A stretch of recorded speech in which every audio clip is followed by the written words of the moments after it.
Thank you, Chris. Now let's get over to TV5's James Felton with a look at how power restoration efforts are going. James?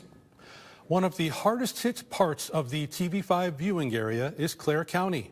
I stopped in Farwell today. That entire area is without power according to the Consumers Energy outage map. Most of the businesses in town were closed, and those that were open were running off generators. One of those places was the Farwell Trading Post. People there stopped by to get gas for their generators at home or fill propane tanks.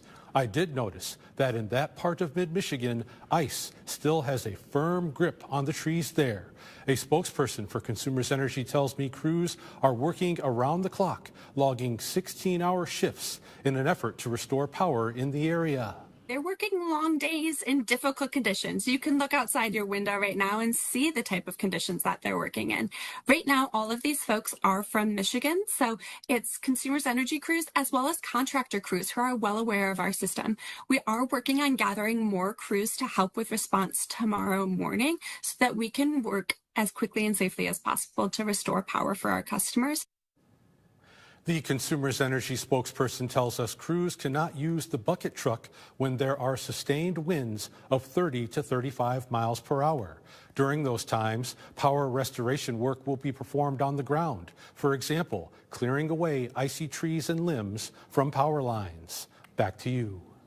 Thank you, James. Consumers Energy also wants to remind people to never use a generator indoors or near an air intake.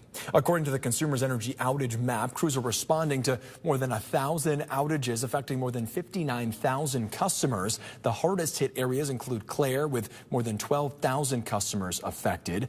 DTE is also reporting several hundred customers in local communities without power. That includes more than 150 in Huron County and just over 300 in Lapeer County. Consumers Energy is making it a priority to help customers in the region from Big Rapids to Midland. The company is deploying over 400 crews to restore power today with an all-hands-on-deck response. And to track the local forecast, especially on these First Alert weather days, download the TV5 First Alert weather app. You can find it for free in the App Store or